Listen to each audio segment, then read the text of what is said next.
obrolan serba ada, selalu ada untukmu.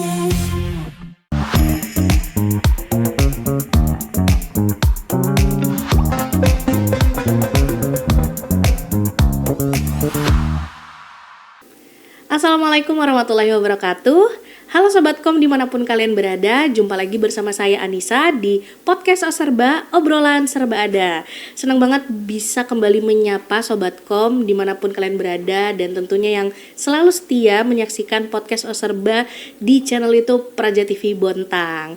Dan edisi kali ini Anis sudah kedatangan narasumber yang luar biasa, dan beliau-beliau ini merupakan guru dari Muhammadiyah Kota Bontang, dan beliau ini ada Ustadz Muhammad Hussein sebagai fasilitator Baitul Arqam, dan juga Ustadz Setioko Waluyo sebagai salah satu pimpinan Lembaga Hikmah dan Kebijakan Publik Muhammadiyah Bontang. Selamat datang Ustadz. Ya, terima kasih sudah hadir di podcast Oserba, dan insya Allah mungkin podcast ini bisa menjadi media wadah bagi Ustadz sekalian untuk bisa menyampaikan hal-hal yang ingin disampaikan nih terkait dengan kegiatan Baitul Arqam yang baru saja beberapa hari lalu dilaksanakan, betul ya Ustadz ya? Ya, jadi yang saya ketahui nih, Baitul Arqam ini sebuah kegiatan pengkaderan ya Ustadz ya, kegiatan pengkaderan yang dilakukan untuk para ketua-ketua lembaga, pimpinan-pimpinan cabang maupun daerah dari Muhammadiyah Kota Bontang yang sudah diselenggarakan beberapa hari lalu. Tepatnya pada hari apa tuh ya Ustadz ya? Jumat ya, Jumat. Hari Ahad. Oh iya, Jumat sampai hari Ahad. Nah, Anis mau ke Ustadz Hussein dulu nih. Jadi kemarin kegiatan Baitul Arqam itu sebenarnya apa sih tujuannya, dan juga bagaimana pelaksanaan teknisnya? Itu kan dari hari Jumat sampai hari Ahad. Nah, apa saja hal-hal yang dilakukan seperti itu? Silakan Ustaz. Oke, terima kasih Mbak Anis. Yang pertama, Muhammadiyah itu adalah organisasi yang tumbuh dari masyarakat untuk menjunjung tinggi ajaran agama Islam, yang mana kebutuhan kader untuk regenerasi itu sangat dibutuhkan. Sehingga Muhammadiyah tidak henti-hentinya untuk mengadakan pengkaderan yang disebut dengan yang formal seperti Baitul Arqam. Nah, Baitul Arqam ini wajib sebenarnya untuk para pimpinan agar mereka bisa upgrade daripada ilmu yang ada, kemudian mengupgrade ideologi Muhammadiyah, sehingga nantinya bisa benar-benar menjalankan roda organisasi ini sesuai dengan ADART organisasi. Nah, tujuannya itu yang pertama untuk yang khusus Kota Bontang sini adalah untuk merevitalisasi cabang dan ranting dalam bermuhammadiyah. Tentu saja itu membutuhkan semangat dan tenaga yang ekstra. Oleh karena itu kita harus mengadakan Baitul Arqam untuk mengupgrade semangat daripada kader-kader Muhammadiyah yang ada di Kota Bontang ini. Ya, jadi ini angkatan pertama Ustaz. Baitul Arqam yang dilaksanakan untuk pimpinan dari mulai ranting, cabang sampai daerah ya Ustaz. Ya. Terus dari kegiatan hari Jumat sampai Ahad ini apa saja Ustaz yang dilakukan, atau ilmu-ilmu, kan tadi Ustaz bilang upgrade ilmu nih, upgrade ilmu sebagai bentuk revitalisasi dari pimpinan-pimpinan yang ikut sebagai peserta nih. Apa aja nih yang dilakukan dari hari Jumat sampai Ahad Ustaz? Sampai upgrade ini sebenarnya meneguhkan kembali ideologi Muhammadiyah. Jadi dari awal kita kasih materi tentang ketauhidan, ideologi Muhammadiyah, kemudian cara berpikir Muhammadiyah dalam memahami teks-teks agama lewat bayani, burhani, dan irfani. Nah, itu kita sampaikan sebagai doktrin Muhammadiyah dalam memahami ajaran agama Islam, sehingga nantinya dari 3 metode itu atau yang ada di manhaj tarjih itu, dari para pimpinan ini bisa paling tidak lah tahu alur berpikir Muhammadiyah dalam memahami ajaran agama Islam. Nantinya mereka membawa ajaran Islam itu menjadi rahmatan lil alamin, coraknya tidak ekstrim dan juga tidak liberal gitu. Oke. Jadi untuk memang upgrade, memperkuat ya. Itu meneguhkan ideologi Muhammadiyah.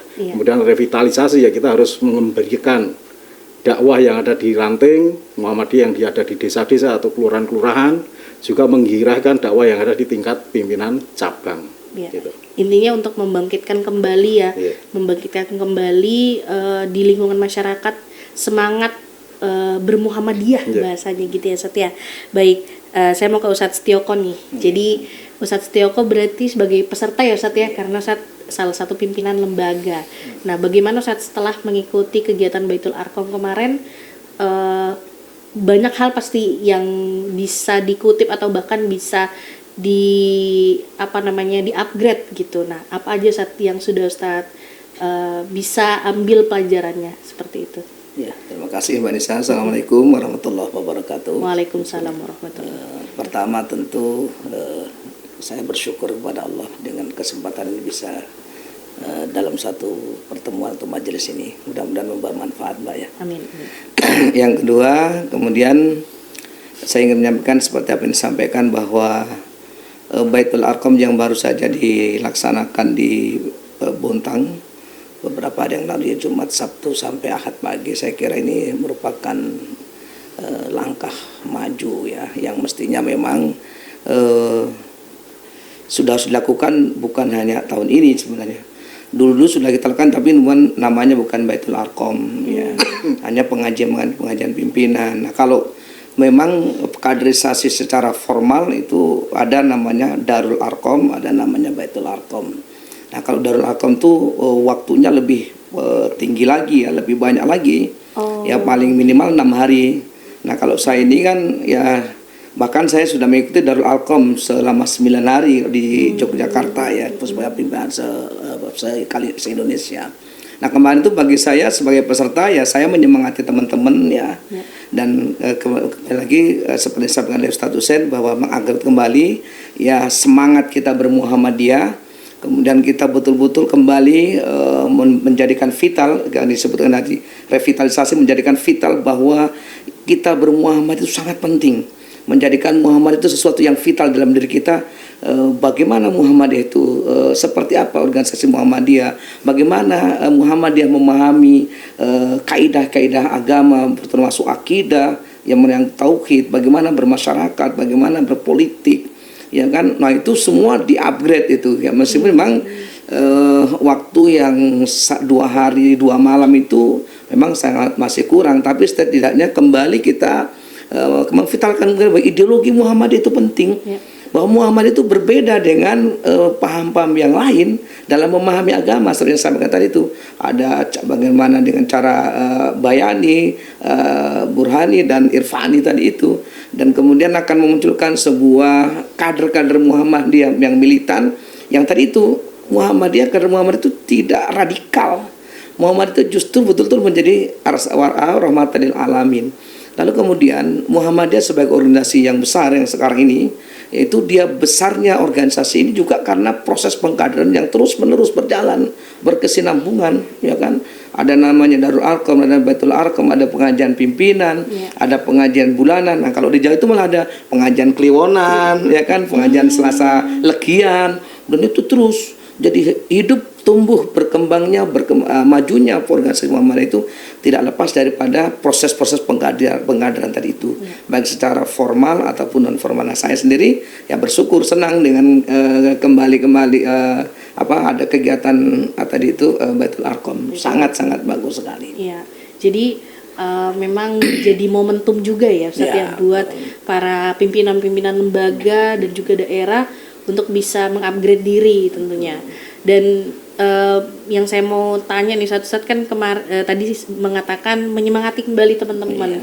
Bagaimana respon atau mungkin apakah pimpinan-pimpinan lain merasakan hal yang sama, excitednya, ada rasa oke nih kembali lagi nih semangat yang mungkin sudah agak pudar gitu setelah mengikuti Baitul Arqam kemarin, gimana Ustaz? Sangat terasa sekali, sangat. Apalagi dan memang standar operasional prosedur di Baitul Arqam itu harus tinggal, bermukim, bermalam.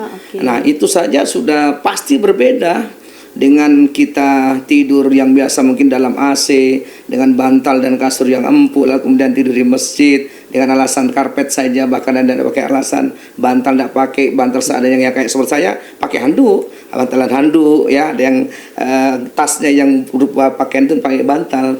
Lalu itu saya kira hal yang sangat bagus sekali. Kemudian memunculkan sebuah kebersamaan, ya, sebuah kebersamaan bahwa kita ini orang Muhammadiyah yang harus betul-betul menjadi kader militan. Apalagi dengan kondisi sekarang ini, saya sendiri termasuk selalu menyangati diri saya dan keluarga saya, orang-orang yang dekat saya dan teman-teman apa, Muhammadiyah ini sebenarnya bukan Muhammadiyah yang butuh kita yang butuh Muhammadiyah.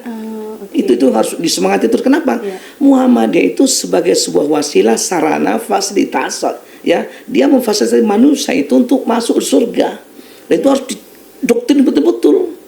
Maka orang masuk di Muhammadiyah itu memang diajak masuk surga. Nah itu kan berarti yang butuh bukan Muhammadiyahnya, tapi kitanya manusia. Nah ini yang mohon maaf masih jarang orang tahu, ya kan, masih jarang orang tahu. Maka itu di Baitul Arqam itu kembali dikuatkan kembali bahwa kita ini butuh Muhammadiyah karena kita semua pasti mau masuk surga.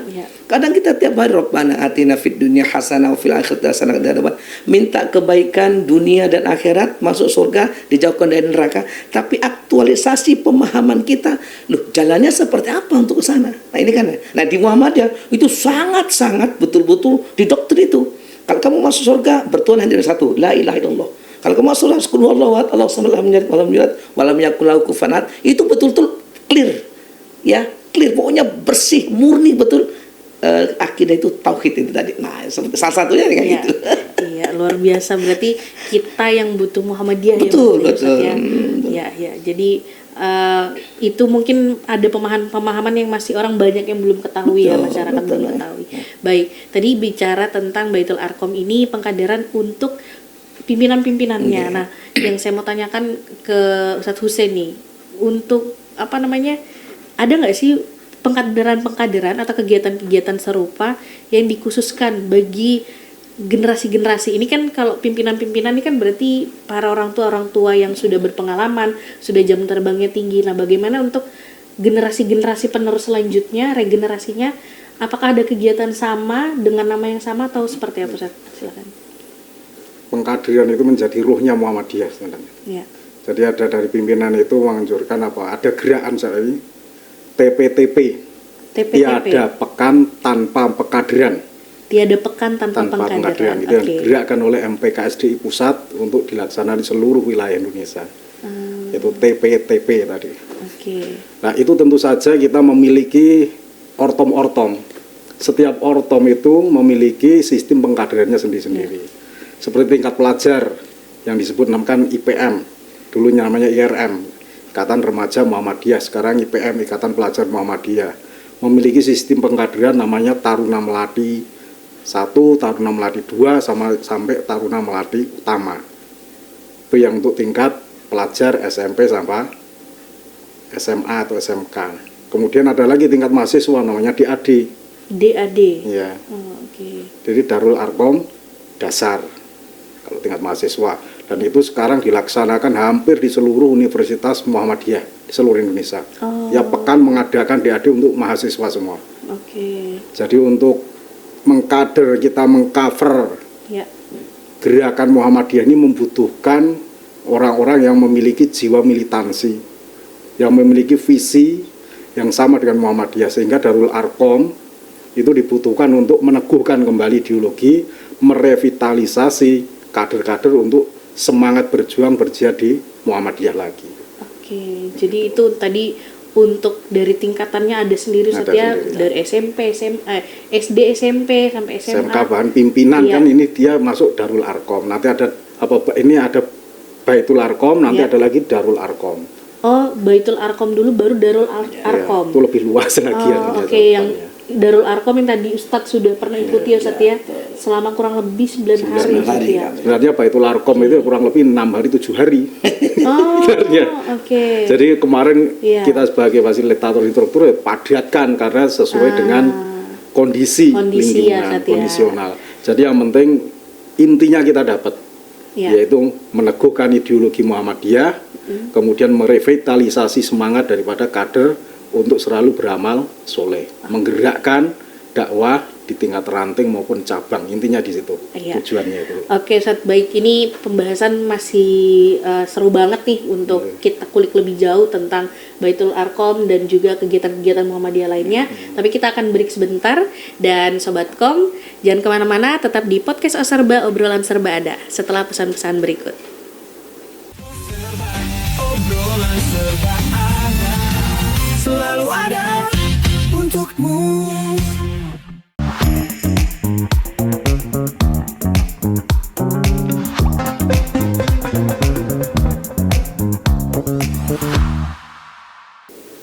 Oke Sobatkom, kembali lagi di podcast Oserba, obrolan serba ada.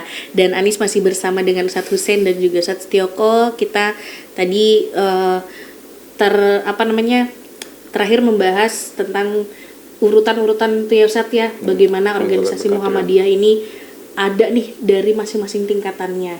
Nah, kalau misalnya boleh nggak sih Ustadz diperjelas gitu dari bagaimana tingkatan-tingkatan itu dari SD, dari kecil nih sampai kuliah, sampai bahkan ke organisasi-organisasi yang pemudanya, ibu-ibunya. Nah, itu urutannya seperti apa Ustadz? Silakan Ustadz Setioko. Boleh. Ya.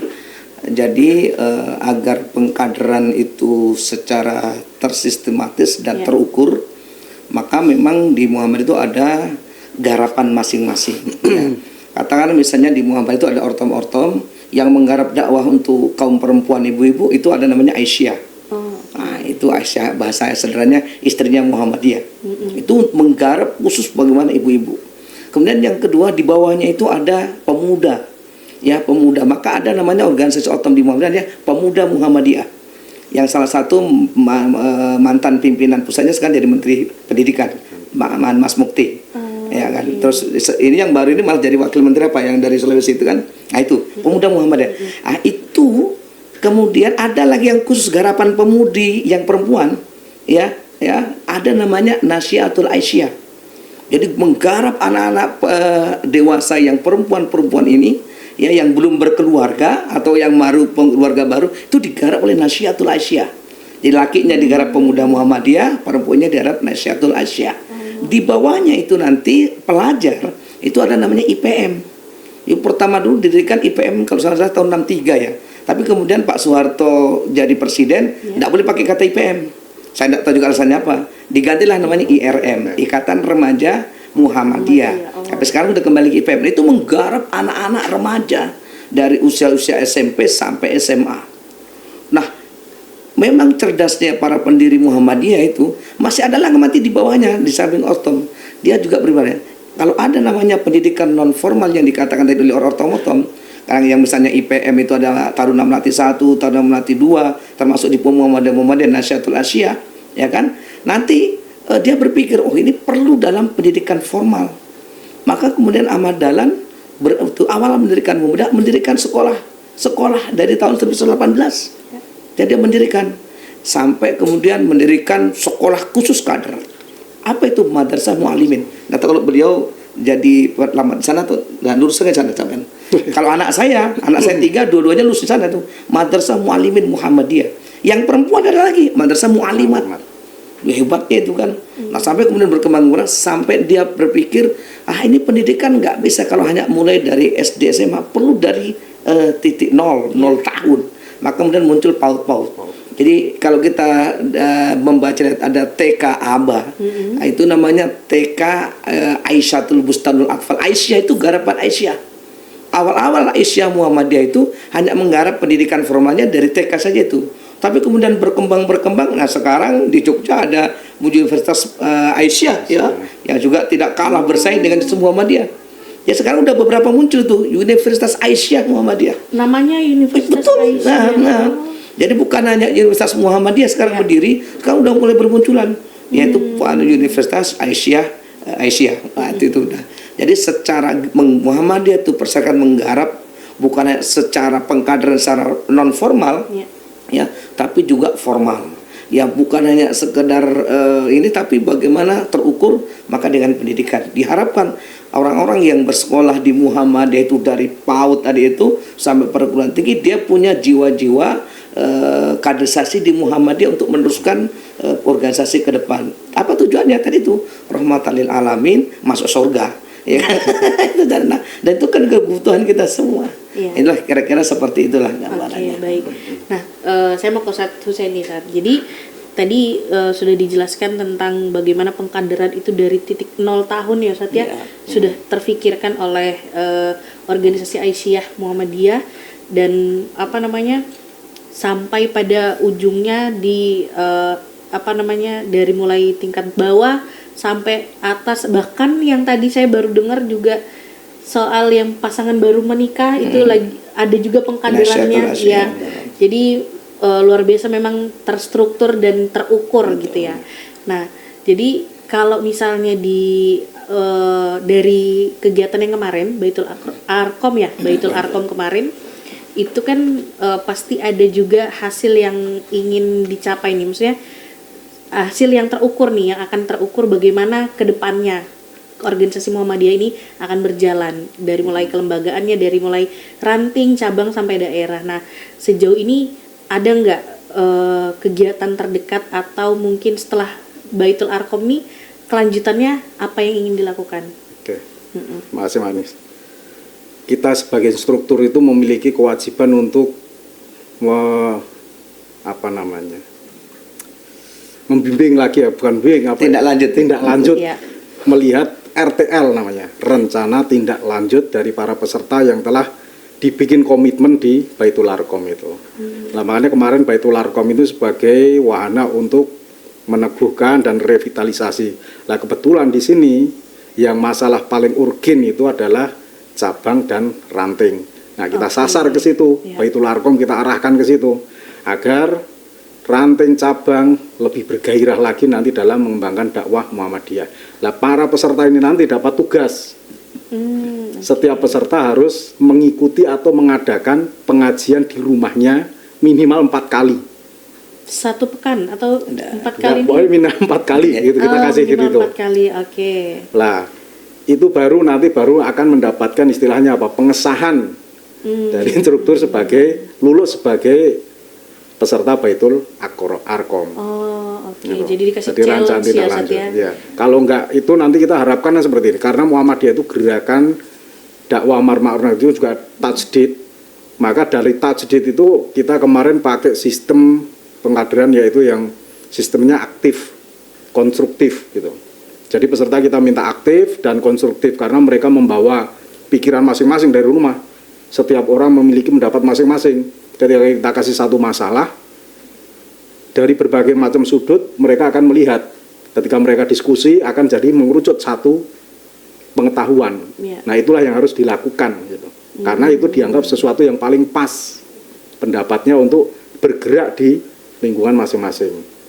Seperti halnya kita di sini mengalami kayak kejenuhan dalam menjalankan organisasi gitu. Ya. Maka harus upgrade, ini harus diupgrade apkannya. Maka kita mencari ayat-ayat dalil-dalil untuk mengupgrade semangat daripada anggota Muhammadiyah atau pimpinan Muhammadiyah itu. Di antaranya mengadakan Baitul Arkom, kita semangatnya dari surat An-Nisa ayat 9 itu. Wal yahsal ladzina law taraku dzurriyyat min khalfihim dzurriyyatan di'afan gitu. Nah, itu kita pegang teguh benar di Muhammadiyah.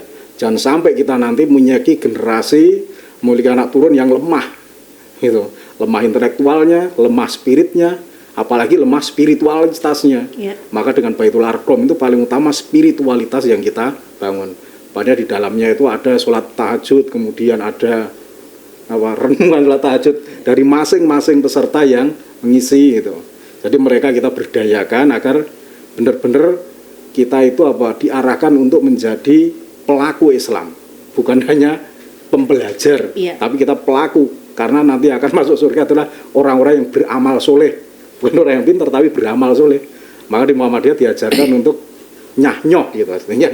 Jadi amal usaha Muhammadiyah seperti targetnya ya nanti setiap ranting dari mereka itu minimal dari ranting itu punya musola atau punya TK aba atau memiliki amal usaha, unit amal usaha di tingkat ranting, sehingga dakwah Muhammadiyah ini nanti bisa menyentuh, bisa mensejahterakan, bisa menggembirakan, bisa mengangkat harkat martabat manusia, itu kita arahkannya. Iya. Kan seperti itu. Ya, jadi seperti yang Ustadz bilang tadi, ini jadi wadah ya, jadi wadah juga untuk Muhammadiyah ini menyasar ke daerah-daerah yang masih mungkin belum terjamah ya, belum terjamah oleh Muhammadiyah, dan memperkuat lagi nih dengan Baitul Arqam ini, memperkuat lagi para pimpinan-pimpinan, ranting, anggota, cabang dan juga daerah untuk memperkuat lingkungannya, minimal di lingkungannya ini terbangun ya Ustadz ya, terbangun semangat bermuhammadiyah gitu ya. Nah, kembali lagi ke Ustadz Setioko nih, kalau tadi mungkin ini ini kayaknya seru karena pembahasannya di sekolah nih. Karena Ustadz kebetulan kepala sekolah atau Ya, saya kepala sekolah. kepala sekolah Ustadz ya, Masya Allah. Ya, jadi bagaimana nih, apakah sekolah Muhammadiyah itu memang khusus untuk anak-anak yang dari kader Muhammadiyah, atau anak-anak umum nih boleh masuk dan akhirnya nanti mereka punya pemahaman yang sama tentang Muhammadiyah? Iya. Gimana Ustadz? Saya ini dulu ya, jangan sampai nanti di luar ini. Saya punya sekolah sendiri, Mbak, Oh, tapi oke. bukan sekolah Muhammadiyah. Tapi kurikulumnya pakai kurikulum Muhammadiyah. Ada juga pelajaran ke Muhammadiyah. Jangan sampai ada yang komplain ya. Jadi saya luruskan dulu. Tetapi karena saya dulu di kader di Muhammadiyah, saya sekolahnya di Muhammadiyah. Jadi Muhammadiyah itu lembaga-lembaga pendidikan memang tidak dikhususkan untuk anak-anak kader. Justru dia terbuka luas. Jangankan kok sesama agama, Muhammad itu akan menyasar seluruh, menembus sekat-sekat agama. Jadi saya dulu misalnya di sekolah saya di kampung di Palopo itu Sulawesi Selatan, namanya SMA Muhammadiyah. Teman saya itu ada yang Nasrani. Oke. Ada yang Nasrani. Nah sekarang kalau Mbak bisa ini ada di Universitas Kupang itu, Muhammadiyah di Kupang, di Papua, itu malah mayoritas mahasiswanya adalah non Muslim. Oh, Wah iya, hebatnya itu. Kalau Mbak buka YouTube sekarang banyak mahasiswa yang non Islam, dia dengan bangganya menyampaikan, saya ini lulusan Universitas Muhammadiyah. Saya dulu ketika saya berpikir bahwa Islam itu ini kan, tapi kemudian begitu dia di sekolah jadi mahasiswa 4 tahun 5 tahun di Muhammadiyah, dia terus kemudian paham, Muhammadiyah nggak radikal, Muhammadiyah itu ramah, bagus dia, ya kan? Padahal di sana juga diajari Al-Fatihah. Jadi mereka juga nyanyi Sang Surya juga.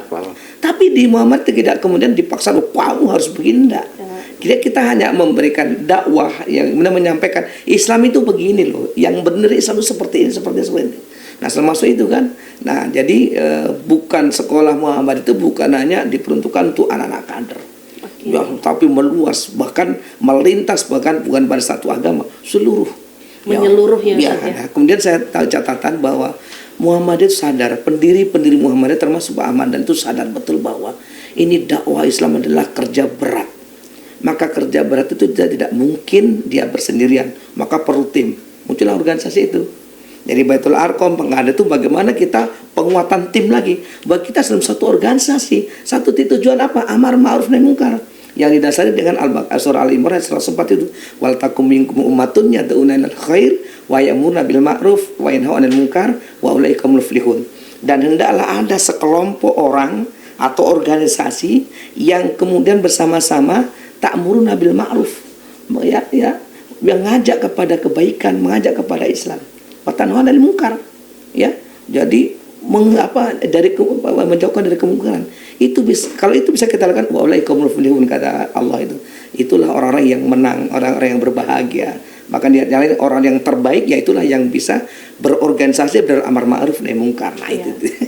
Jadi memang luas ya Ustadz ya, tidak ada pengkotak-kotakan, tidak ada kelompok sana dan kelompok sini ya Ustadz ya. Iya baik. Tadi saya juga baru tahu tuh yang Universitas Muhammadiyah di Kupang ternyata banyak mahasiswa yang non Muslim ya.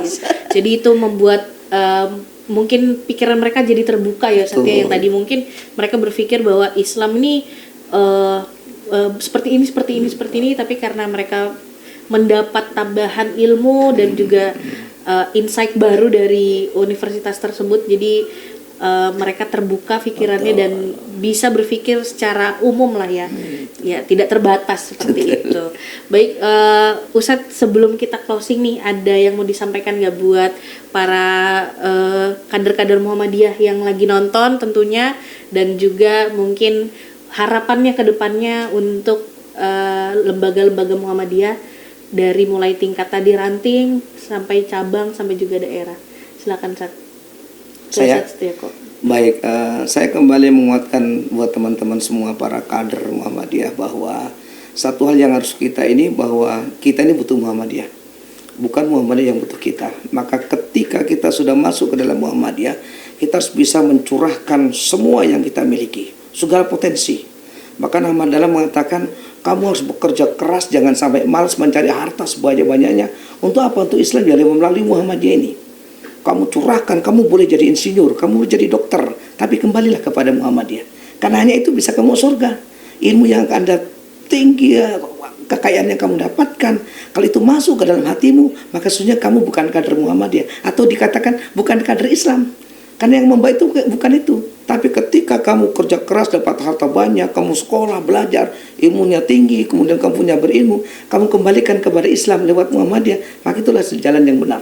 Maka itu harus disemangati terus. Yang kedua, Muhammadiyah karena dia adalah organisasi tajdid pembaharuan, gak boleh kita stagnan. Harus terus membaca dan belajar.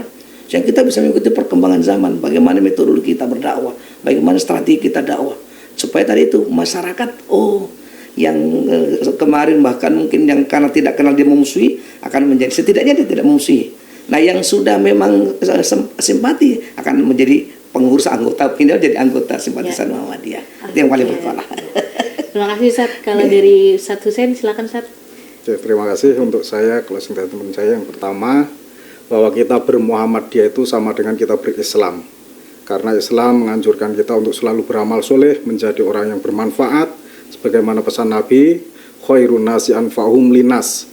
Lah kita di Muhammadiyah ini beramal soleh secara terorganisir, insya Allah apa yang telah kita perbuat, apa yang kita wakafkan, baik itu pikiran, jiwa, dan harta, akan menjadi amal jariah sampai kita meninggal nanti. Dan sebagaimana yang dijanjikan oleh Allah, in ahsantum li anfusikum, jika engkau berbuat baik kepada dirimu sendiri, maka sama aja engkau berbuat baik, maka sama aja engkau berbuat baik terhadap dirimu sendiri. Nah, di Muhammadiyah kita diajarkan untuk selalu menjadi tangan di atas lebih baik daripada tangan di bawah.